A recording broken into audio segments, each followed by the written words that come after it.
Cette réunion, on appelle ça un CLSPD restreint, c'est restreint à un sujet particulier, et là, l'objectif c'était d'examiner les derniers faits de délinquance, et notamment les violences urbaines qui ont eu lieu au cours du mois de janvier. Dans ce cadre-là, on examine les faits, on examine les possibilités d'action, et on se réunit de manière collective et assez restreinte pour développer des actions à effet immédiat. Madame la procureure, dans ce cadre-là, a proposé au maire la constitution d'un GMTD. Ce qu'il faut retenir, c'est que l'État met les moyens. Il met les moyens au travers du plan anti-bande que le préfet a décliné auprès des maires concernés cette semaine, dont la commune de Saint-André.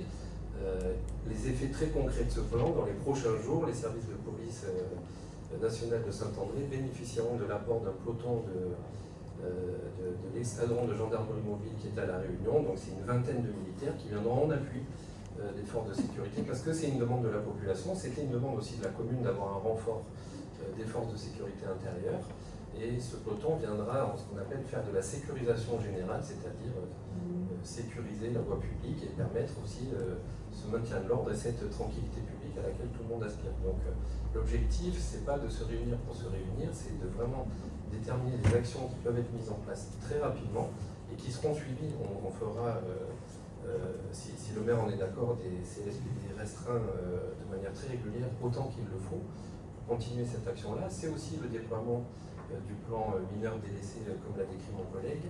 C'est la lutte contre les incivilités. Les incivilités, c'est les carcasses de véhicules, ce qu'on appelle dans le jargon les véhicules hors d'usage. C'est la lutte contre les squats. À chaque opération menée par les forces de l'ordre, on s'assure que les squats qui ont été démantelés la fois précédente sont bien toujours murés et muselés. C'est évoquer des points qui sont problématiques pour les violences urbaines très concrètement, et on voit avec la commune, avec les différents partenaires, le département, comment on peut traiter ces points noirs qui favorisent les violences urbaines. C'est l'appui aussi aux collectivités, puisque la commune a son rôle à jouer, c'est développer les patrouilles mixtes entre la police municipale et la police nationale, appuyer la commune qui développe ses moyens de vidéoprotection, parce que la vidéoprotection, ça permet de lutter contre la délinquance. Et c'est aussi favoriser la participation citoyenne, parce qu'il y a une attente très forte de la population. Et vous l'avez dit, madame, notamment à travers les réseaux sociaux, il y a des remontées qui se font, peut-être parfois un peu irrationnelles.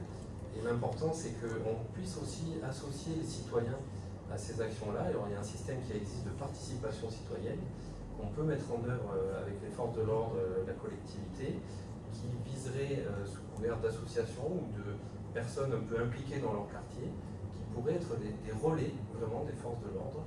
Il y a des dispositifs privés qui on appelle ça voisins vigilants, participation citoyenne, c'est un but non lucratif et ça peut être mis en place aussi pour favoriser cette exigence collective que l'on doit aux citoyens de tranquillité publique.